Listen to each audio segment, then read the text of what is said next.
aqui sobre energia e eu quero falar um pouquinho hoje sobre um sentimento que ele toma conta da pessoa e ele causa um desastre na vida de qualquer ser humano, que é a culpa.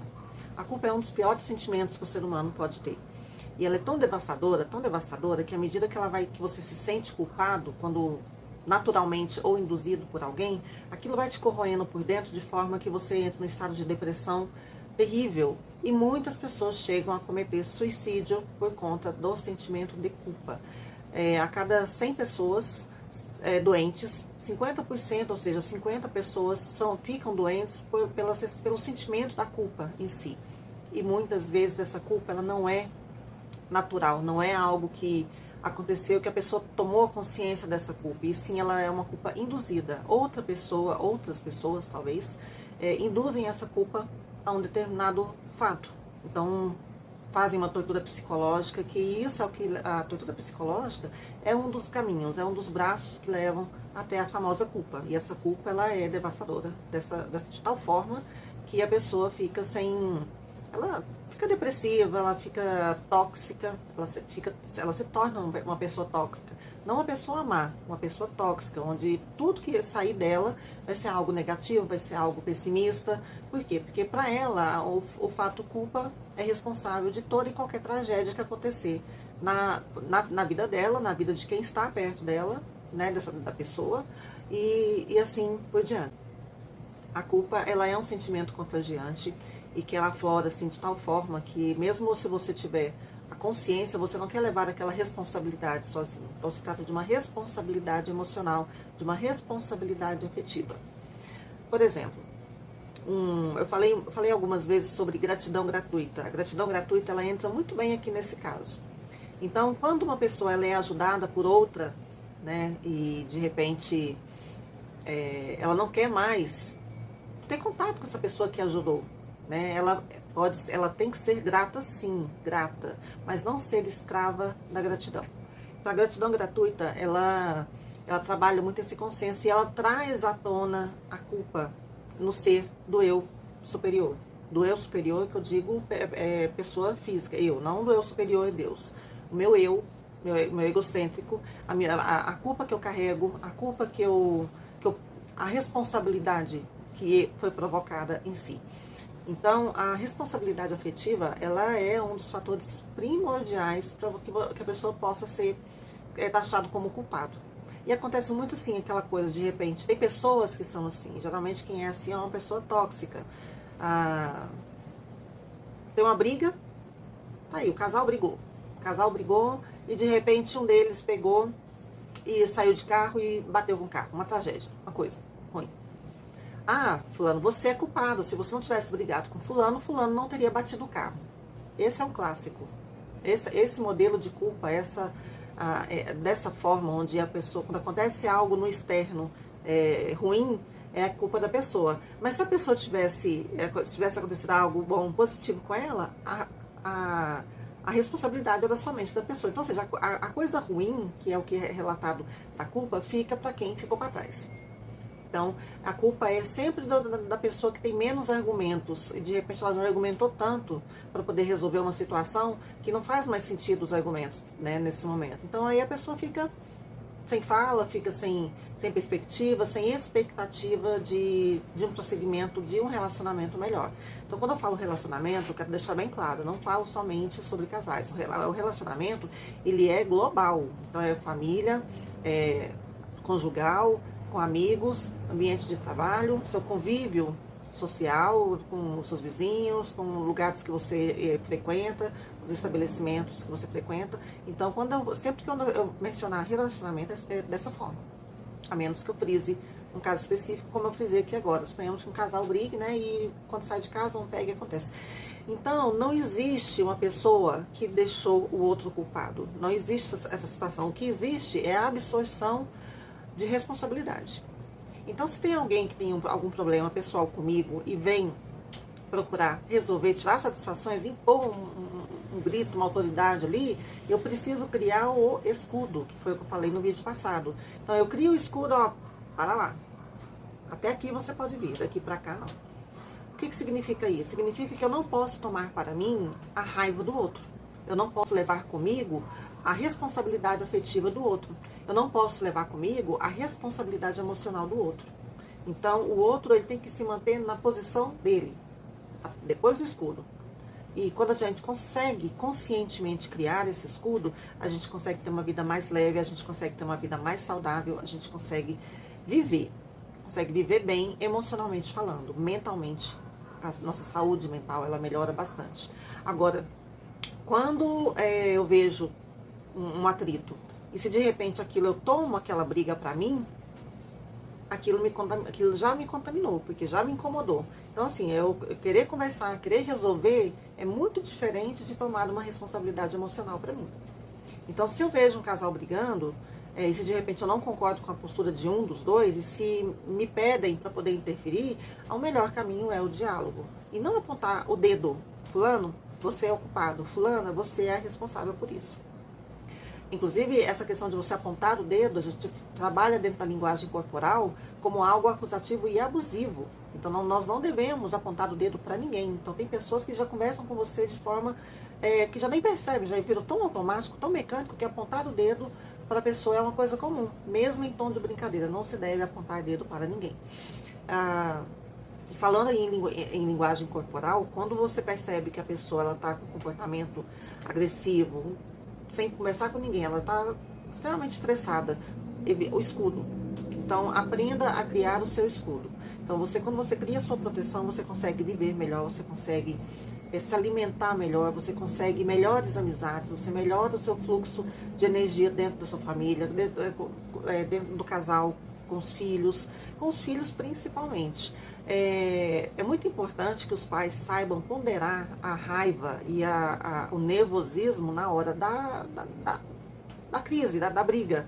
Seu filho fez uma arte, fez algo que ele não deveria ter feito, que ele já foi orientado que não podia fazer, mas ele foi lá e fez. E cabe a você puni-lo, cabe a você corrigi-lo, na verdade, não é nem punir, é corrigir.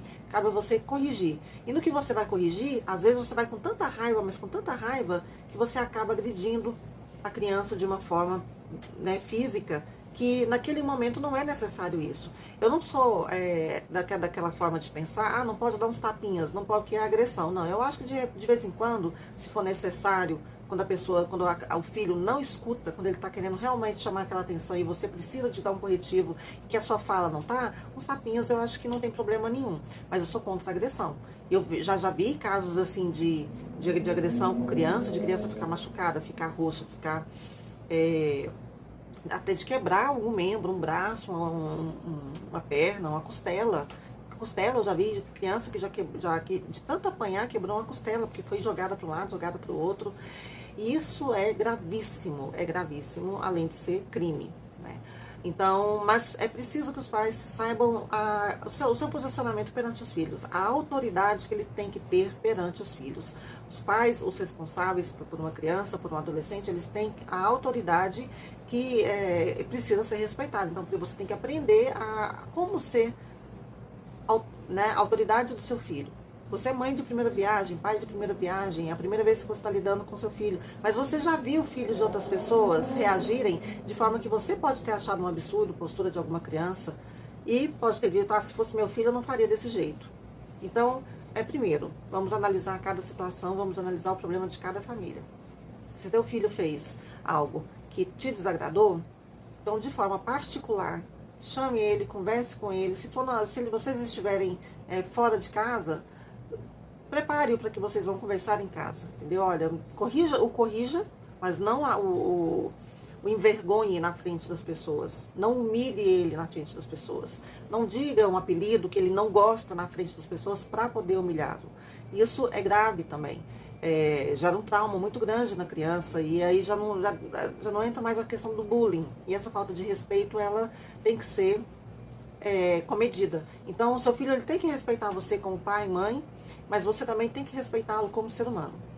Então, corrija-o, converse com ele, chegou em casa, tenha uma conversa séria. Se não resolver, procure ajuda para ver de que forma que você pode agir com o seu filho. Agora, você não pode fazer, são essas agressões. E muitas vezes uma agressão verbal ela é pior do que uma surra.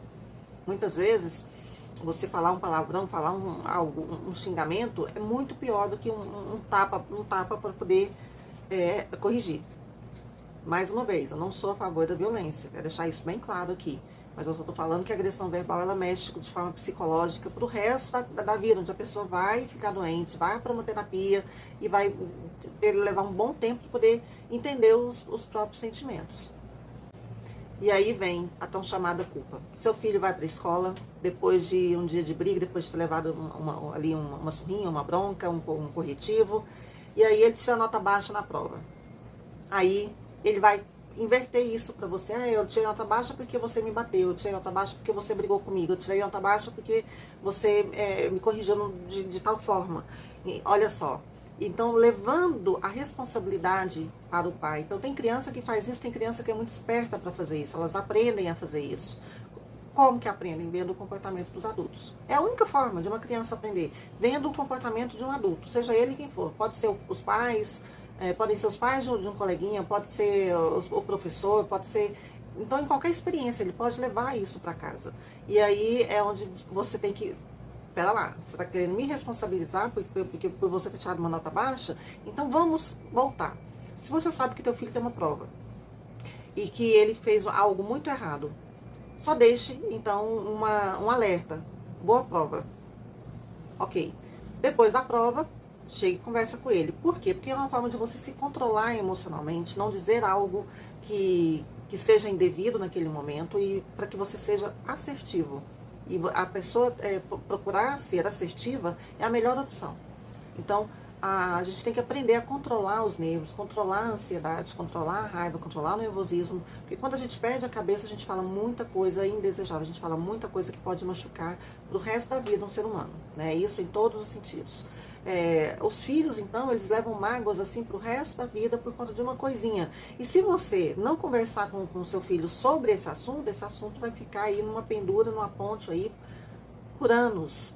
Então, quando eu estou incomodada com alguma coisa, eu procuro a pessoa com quem eu tenho um atrito, com quem eu tive, né, ali um atrito, um desacordo, um desentendimento, e me resolvo com ela, porque esse tipo de coisa, por exemplo, para mim, me faz mal. Eu tenho certeza que faz mal a muitas pessoas. Agora, tem pessoas que têm a necessidade de ter razão. Eu não tenho essa necessidade de ter razão.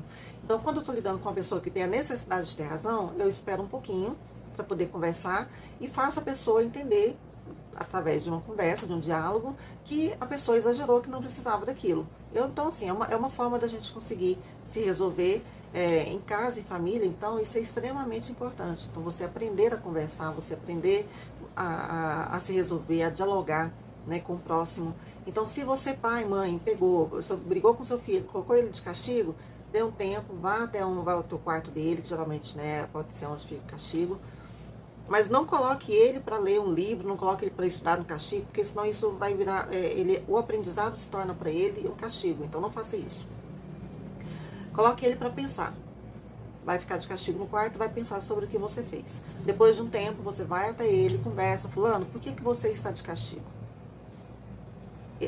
Faça ele entender que a atitude dele é que deixou ele de castigo. Que você, pai, mãe, não é responsável por aquele castigo. Então, por que você está de castigo? Ah, porque eu fiz isso. Está certo o que você fez? Não, não está.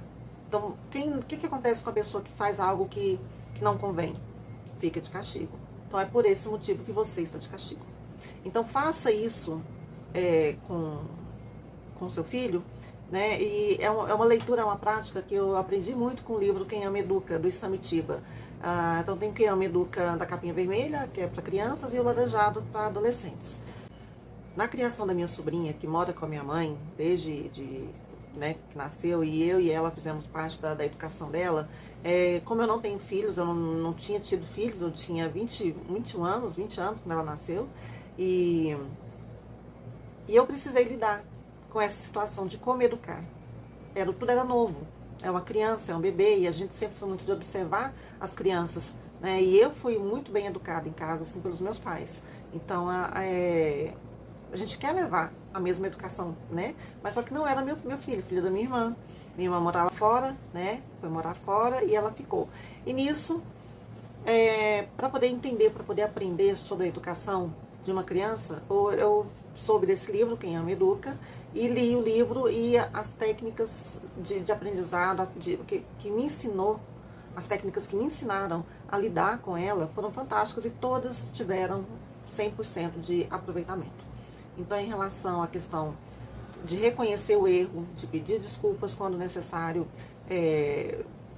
de procurar melhor convivência, procurar se comportar, de não ficar incomodando a casa dos outros. Então, assim, tudo foi válido. Eu apliquei todas as técnicas que o Samitiba coloca no livro e deu super certo. E é sobre isso que nós vamos falar nos próximos vídeos, sobre a questão da energia, sobre a questão da análise comportamental, porque com ela eu tive que trabalhar o meu comportamento, a minha postura, para poder lidar com ela como criança, porque eu já tive a idade dela, né? E ela sempre foi uma criança muito à frente do tempo dela. Hoje ela já está com 23 anos, vai ser mamãe.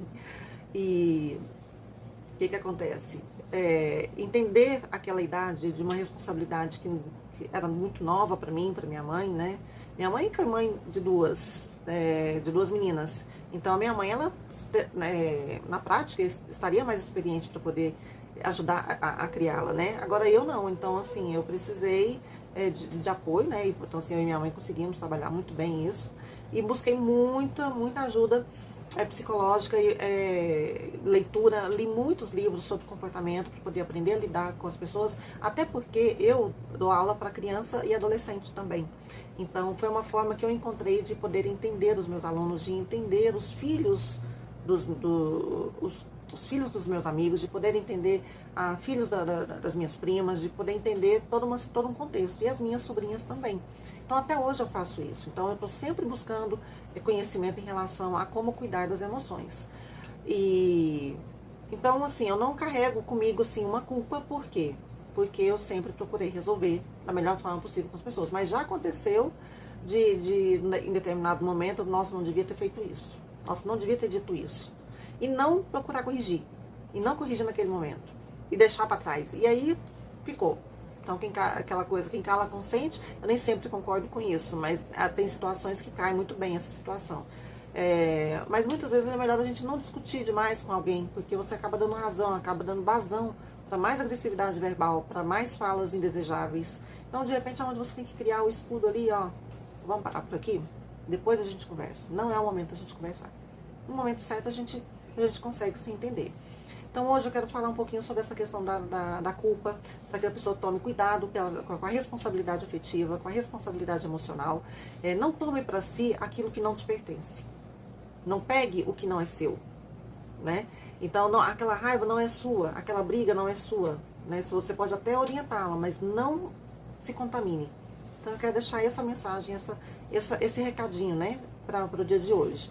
E no próximo vídeo vamos falar mais um pouquinho sobre a energia, sinergia, família, escola, vida conjugal e tudo mais, né? Mais próximo vídeo.